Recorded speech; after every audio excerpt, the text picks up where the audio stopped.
Hearty greetings, gratitude and veneration to everyone present here, the teachers and the learners, present learners or the past learners for being present here.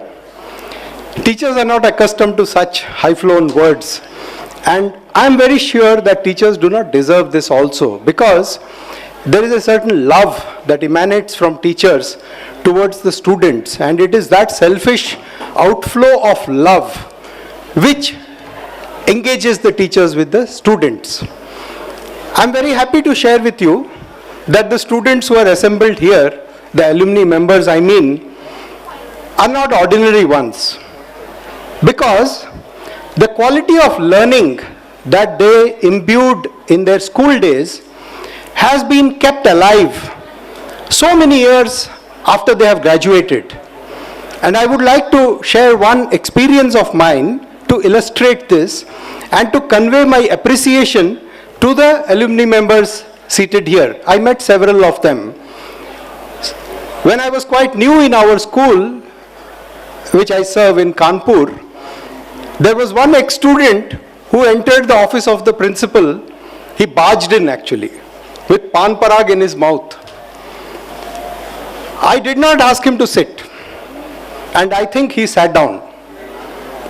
So I asked him, who is the teacher who taught you to eat pan parag and come into the school of the principal's office in this manner? He stood like a statue, and then he left after whatever we had to do was done. After a couple of months, he came back, and I observed and told him that your mouth seems to be clean. He said, sir, I didn't take pan parag since last night because I had to meet you this afternoon. And after a few months when I met him, he told me, sir, thank you very much, I have stopped pan parag.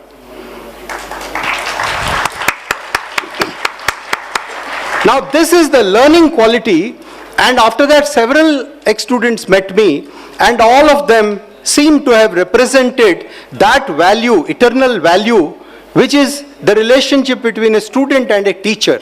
The respect that they have given to all of us, the teachers and the principal present one, is of a kind which they must have given to the teachers who have taught them. For this, I appreciate all the alumni members here. Thank you very much.